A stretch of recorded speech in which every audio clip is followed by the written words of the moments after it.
All right, you guys, we are getting ready to read chapters 32, 33, 34, and 35. When we read last time, one of the things that we read about was the Sikh religion. We talked about that a little bit.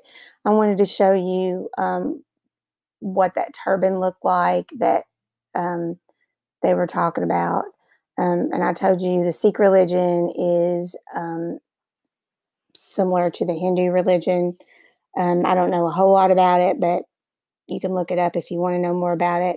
But I want them part of their faith. They don't cut their hair, and I assume that women do it as well. But I know that men do it, and young boys, that's part of their um, pride. But and this kind of was neat. It showed a picture of this man uh, dealing with his hair, and so you see his long hair, and he's kind of put it in a ponytail, and he's kind of looks like you've probably seen if you're a girl or you've seen girls do.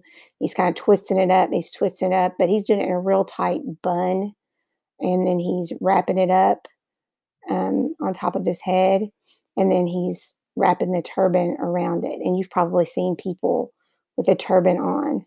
And there's a name for the white cloth that he wrapped over top of it. I can't remember what that's called now, but anyway, it's for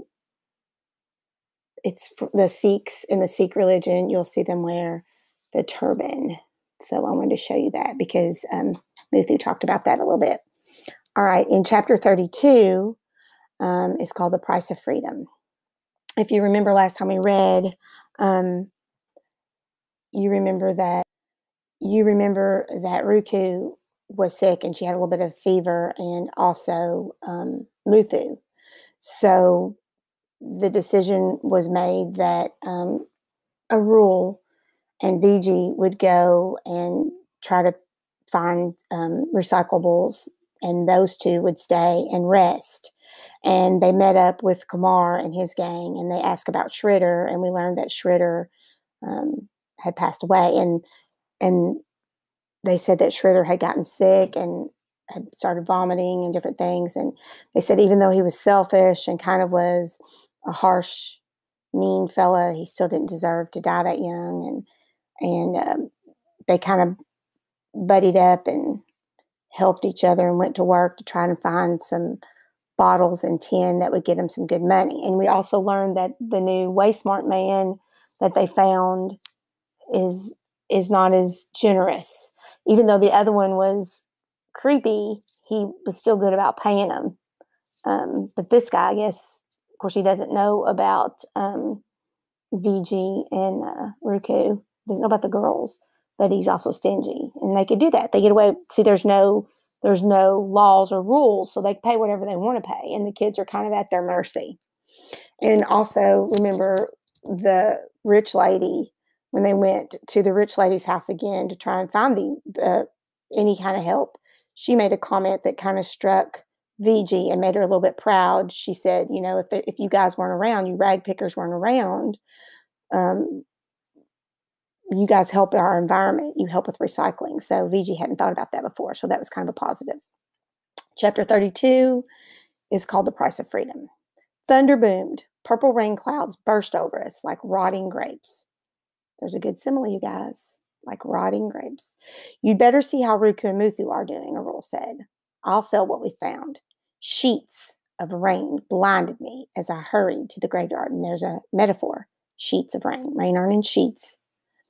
In spite of how brave you'd been with Kuti during Volley, I was scared I'd find you cowering with fear when I returned. What I found was even scarier. Your body was in a tight knot. Your lips twitched, but no sound escaped them. Your forehead was hot, and your hair was mangled with sweat. Kuti was pacing about restlessly, as if he understood you weren't well, and it upset him as much as it upset me. Her fever's worse, I think, Muthu said. His own eyes still had a feverish glaze. Rest. I'll look after you both. Muthu fell into an exhausted sleep. I dipped our towel into cool rainwater and squeezed it over your eyes, but your forehead stayed burning hot. I dripped water past your lips every time I could. I lost track of how many desperate hours went by. The wind picked up. It tore away the plastic tablecloth we'd used as a door and sent it flapping like a bat across the dark graveyard. Cootie and I raced after it. I pinned it down, but only after it was nearly torn in two. Struggling against the wind and lashing rain, I tied the ragged pieces as best I could across the gap, but everything inside was already wet. A rash had broken out on your back, making your skin as rough as sandpaper, and you moaned every now and then. Muthu slept on, not waking, even when a rule staggered into our storm-ravaged shelter without money and with hardly any more food. I ran into a nasty gang, he said. They stole our stuff and shoved me into the gutter, but thankfully they didn't beat me up. All we had for dinner was what he'd been able to scrounge out of the garbage, a tin of some yellow-green slop, 2 rotting bananas, and some moldy rotis.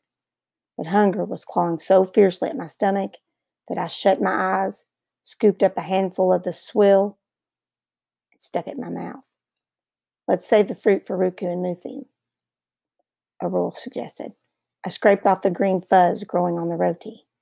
We ate in silence, broken only by your labored breaths and the rainstorm lashing the banyan's branches. Our bellies were empty, but I was used to that. Now I also felt empty of hope. I hardly slept, and when dawn came, I knew I needed to make a plan. Somehow I had to find a way to get money. I needed to buy you good food, medicine for your fever, and things to shore up our shelter and make it comfortable.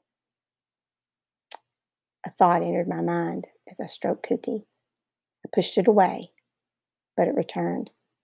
I didn't want to. I had no right to. I couldn't do it. I could. I had to. While you 3 continued to sleep, I led Cootie out of the graveyard. We walked toward the part of town where the rich girl lived. My feet felt heavy as sacks full of scrap metal. And it wasn't just my feet that dragged. It was like my mind was dragging my heart along.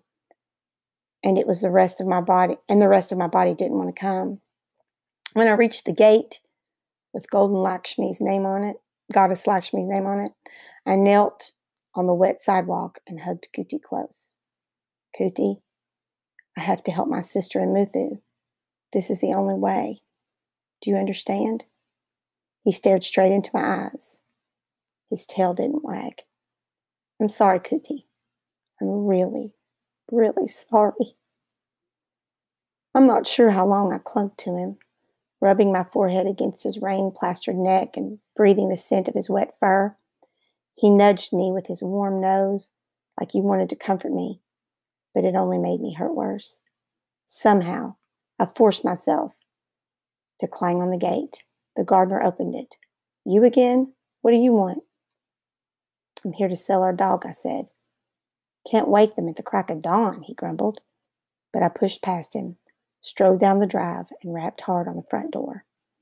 A maid opened it and would have slammed the door in my face, except that the mother of the girl was close behind. Yes, the mother said. Cootie, our dog, I said. I'm here to sell him. 2,000 rupees, you told me. Prabha will be thrilled. She really fell in love with him. I knelt and pressed my face against Cootie's warm neck one last time. Go in, Cootie. Gently, I pushed him. This is your new home. He cocked his head like you did when you were listening hard. I knew he was trying to understand. You're a smart dog, Cootie. A good dog. We have to give you away, though, for Ruku. Understand? He whined. I gave him another gentle shove. You'll like this place. Stay here. The mother rustled off and returned with money and a package. Here's money and some food. And he'll be happy here, I promise, she said. My eyes were blinded with tears, and I couldn't thank her. Without saying another word, I turned around and walked away. Cootie tried to follow. I heard him yell, heard his toes clip-clopping on the floor as he struggled to break free before the door slammed behind me. Chapter 33. Lies. The pharmacist sold me blister packs of pills to soothe pain, bring down fever, and help you sleep. You need to see a doctor if someone's in your family's got a fever, he warned. There's a bad illness going around. He was trying to be kind, I could tell. I almost asked him if he knew a good doctor or a good hospital. Then I remembered how Amma had shielded you from doctors and hospitals. I hadn't come so far with you to risk having strangers snatch you away and lock you in an institution forever. On the way to the graveyard, I stopped to buy 2 new tarps, one to lay across our tent so we could keep dry again, and another for a better door. Praba's mother had given us perfectly good bananas and bags of banana chips, but from a nearby stall I bought a doll with bright black hair you could comb. Then, as I hurried back, I dreamed of how I'd spend the rest of our money later on things that would make our life more comfortable, starting with a foam mattress for you and Muthu, and new books for me to read to everyone. Arul was looking for me when I returned. I was worried sick, he scolded. What happened? Kuti's gone. I thrust all the remaining money into his hands. You sold. Arul didn't seem to be able to finish the sentence. At least, I didn't have to explain. Ruku won't really mind, I tried to convince myself. She had a doll she used to love, so I got her this. See? Arul didn't see anything. He didn't frown, and he didn't smile either. Ruku, I shook you gently. I have medicine and fresh bananas. I waved a bright yellow one under your nose. You were usually docile, swallowing the medicine without any argument. Kuti, your eyes searched the tent. Kuti's gone, I said. Gone, you echoed. Who's gone? Muthu opened his eyelids slowly and sat up. Kuti left. I had thought of saying Kuti was run over by a truck, but what if Muthu asked to bury the body? Can't be, Muthu protested. He'd never run off before. Maybe he just didn't like living here in the graveyard. The more I said, the less convincing my lie sounded. He's gone. I'm telling you, gone. Dogs don't just go away, Muthu said. How do you know? You've had dogs before, or what? He loved us. Muthu's confidence was unshakable. He's just a dog, not a human being. Even humans leave people they love. Dogs are loyal, Muthu said. Maybe Kuti wanted a better life, so he left. For the first time since you'd fallen ill, you seemed to be following a conversation. I felt triumphant, as if the medicine was already working, although I knew no medicine worked right away. Enough about Kuti. I brought medicine for you both.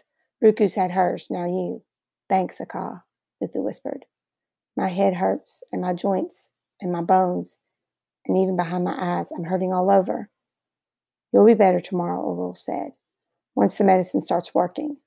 I was sure I'd done the right thing until you murmured, Kuti left. The quiet acceptance in your tone jolted me, and I wondered if my lie about Kuti not loving us enough to stay had hurt you worse than if I pretended he'd died. It sounded like you'd given up altogether on him, on me, on everything. 34. The courage to trust. As the day wore on, I told myself your fever was coming down, that the medicines were allowing you to sleep more deeply, that you were better when you woke. But that night, I couldn't pretend anymore. We couldn't deny you were worse. Although we had better food than ever, I couldn't get you to eat or drink. I couldn't even get you to open your eyes. I drew your head onto my lap and stroked your brow. I called your name. You didn't respond at all. It's not true, Ruku, I confessed in my desperation. I sold Kuti, even though he was more yours than mine. I'm so sorry. I only wanted to save you, Ruku. Get better, please. By then, I don't think you could hear me. Maybe we should light a candle in church for them, Arul suggested. Or maybe we should ask the woman we met in church for help, I said. Arul wound your new doll's hair around his wrists like a handcuff. I don't see any other way, Arul. But don't you remember what Muthu said? What would you rather do? Watch them. I couldn't finish the sentence. When I think of it now, it seems so clear, so simple, that I should have gone straight to Selena Auntie once your fever spiked, but I was so terribly confused, Ruku. Only a few adults had ever really helped us, and this was more than just seeking help. This was trusting her, a stranger, completely. Well, she was in church and did seem kind, Arul said softly, as if to convince himself that it was the right thing to do. Let's go, I repeated the address that I remembered on the card. Not too far. Arul gathered your limp body in his arms. Can you help Muthu get there? Muthu's lids drooped when I woke him. He didn't seem to know or care what was happening, because without argument, he let me slide an arm beneath his shoulders and drag him along, half asleep. Through needles of rain, we staggered toward the home for children that Muthu had been so sure was a kind of jail. Frayed yellow threads of dawn were trailing through the sky when we finally reached the gate. It was locked. Help! I shook it until it jangled loudly with a woman, and a woman came out. Selena Auntie. Chapter 35. Hospital. Can you help my sister? I asked Selena Auntie. I thrust our money into her hands. We can pay. Of course I'll help. Selena Auntie took the money. And I'll keep this safe for you. I'm not coming, Arul muttered. Your choice. Selena Auntie took Ruku's limp body from Arul. We don't force anyone to live here. Inside, Selena Auntie laid Ruku down on a sofa and motioned for me to set Muthu down on another. I have to call a doctor. They need to go to a hospital. Promise you won't lock my sister away. The old fear surged inside me again. I'd never do that. Selena Auntie spoke to a doctor on the phone and waited with me until she came. The doctor took your temperature and listened to your chest. You didn't shrink from her gentle touch and kind voice.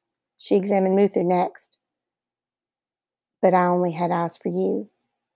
Dr. Sumitra asked me lots of questions. Did you use mosquito nets? Did you boil the water before you drank it? What medication did you try to give her? How much? How long has her brow felt so hot? As best as I could, I answered those questions. When I asked the only question that mattered to me, will my sister be okay? Dr. Sumitra didn't reply. She left to join Selena Auntie in the next room, where they spoke in hushed tones. I strained my ears, but I couldn't catch what they were saying. In that room where you were lying, a cross hung on the wall above the sofa, like the one we'd seen in church. Looking at Yesu on the cross, I said the prayer Arul had taught me. I said every prayer Amal had sung that I could remember. I prayed silently, words echoing in my head, louder than anything I'd ever spoken. Wherever you are, I begged, whoever you are, please, let Ruku get better. It must only have been a few minutes later that men came and carried you and Muthu into an ambulance.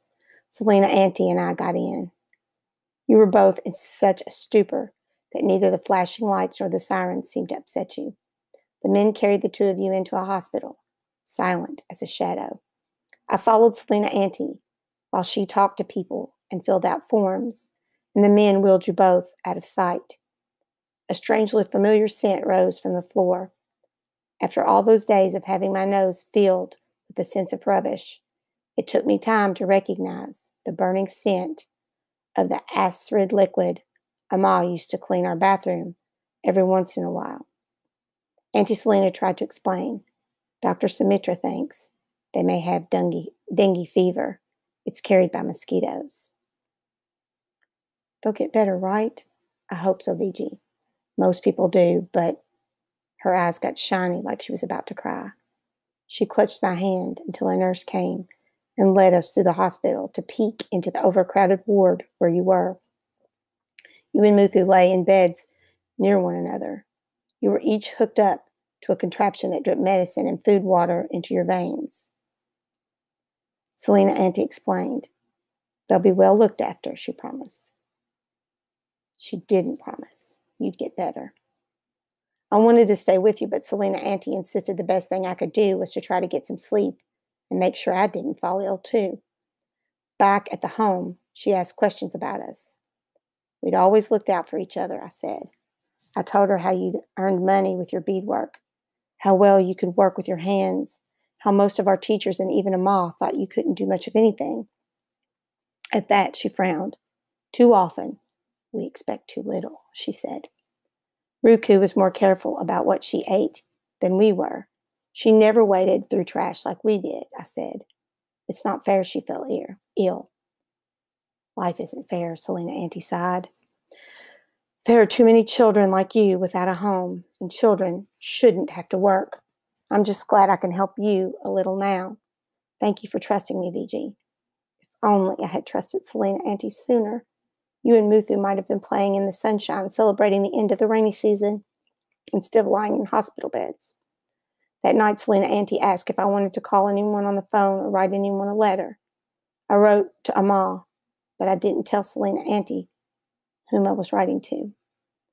I let Amal know we were in the city with good friends.